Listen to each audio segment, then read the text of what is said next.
नमस्कार श्रोते हो, सोनेरी पाणी या यूट्यूब चॅनलवर सर्वांचे स्वागत. श्रोते हो, आज आपण ऐकणार आहोत लग्नाची बेडी या कथेचा भाग 3. मागच्या भागात आपण वाचले, मानसीला अनिकेतला भेटायचे होते, पण अनिकेत खरेदीसाठी येतच नाही. आता पुढे अनिकेत न भेटल्यामुळे मानसीची चिडचिड चालू झाली होती. आई आणि बहिणी तिला समजावण्याचा प्रयत्न करत होत्या, पण ती काहीच ऐकून घ्यायला तयार नव्हती. शेवटी कंटाळून संध्याताई तिच्या रूममधून बाहेर हॉलमध्ये आल्या. काय मुलगी आहे ही, सतत नुसती चिडचिड, ऐकूनसुद्धा घ्यायला तयार नाहीये काही. कसं समजवायचे आता हिला? संध्याताई काळजीच्या स्वरात म्हणाल्या. काय झाले? 2 दिवसांनी घरी परतलेल्या गिरीशने विचारले. गिरीश मानसीचा मोठा भाऊ. बघ बाबा, तूच समजव आता तुझ्या बहिणीला. लग्नाच्या आधी एकदा अनिकेतला भेटायचं म्हणते. काही नको, उगाच काहीतरी वेडेवाकडे बोलायचे, मानसीचे बाबा काळजीने म्हणाले. अहो, असं काय करता? तेवढेच ती आधी भेटली तर समाधान होईल तिचं. मी बोलतो तिच्याशी, गिरीश आईला मध्येच थांबवत म्हणाला. गिरीश मानसीच्या रूममध्ये गेला. तिथे मानसी इकडून तिकडे नुसत्या फेऱ्या मारत होती. ते बघून गिरीश म्हणाला, इथल्या इथे फेऱ्या मारल्याने वजन कमी होणार नाही, त्यासाठी तुला बाहेर जावे लागेल. काय रे दादा, तूही चिडव आता, एकही चान्स सोडू नकोस, मानसी चिडून म्हणाली. अगं मग काय करू, अशी काय फेऱ्या मारत बसली आहे? ये इथे, ये, एका जागेवर बस. गिरीशने मानसीचा हात धरून तिला बेडवर बसवले. तू फिर बाहेर आणि माझ्या पायात मात्र लग्नाची बेडी टाका. बरोबर आहे, मी मुलगी आहे ना? हे बोलताना मानसीच्या डोळ्यात अश्रू आले होते. असं काही नाही ग बछड्या, तिच्या डोळ्यातील अश्रू पुसत गिरीश म्हणाला.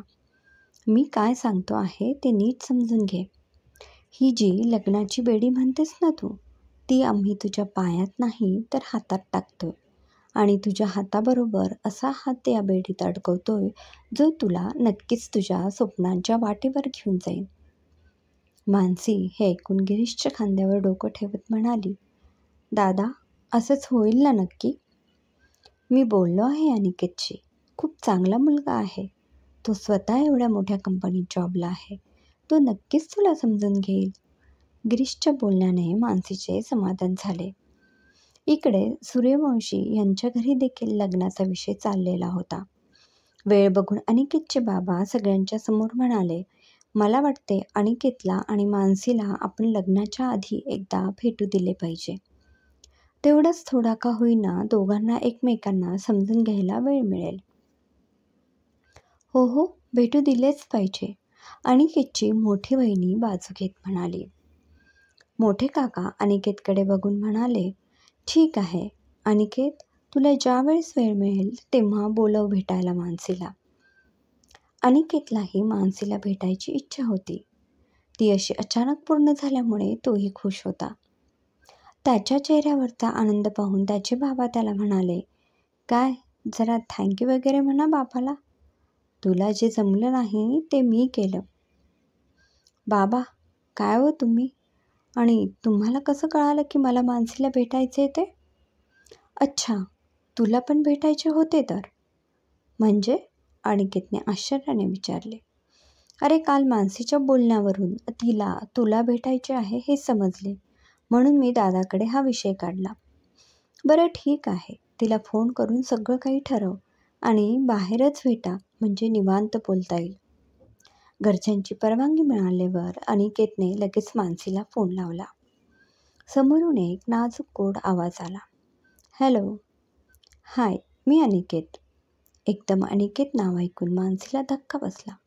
थोड्या वेळात भानावर येत ती म्हणाली, हाय, मी मानसी. मला असं कळालं तुम्हाला मला भेटायचं होतं? अनिकेत म्हणाला.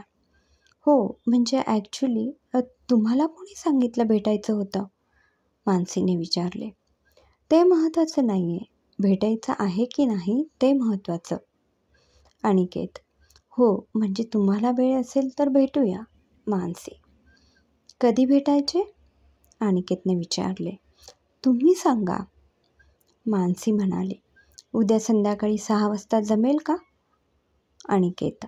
हो, चालेल, पण कुठे? मानसी: मी तुम्हाला थोड्या वेळात मेसेज करून ॲड्रेस कळवतो. अनिकेत म्हणाला. Okay, bye, good night. Mansi: good night.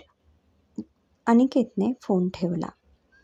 क्रमशः अनिकेत मानसीला भेटायला तयार झाला आहे, पण तो तिचे स्वप्न पूर्ण करायलाही तयार होईल?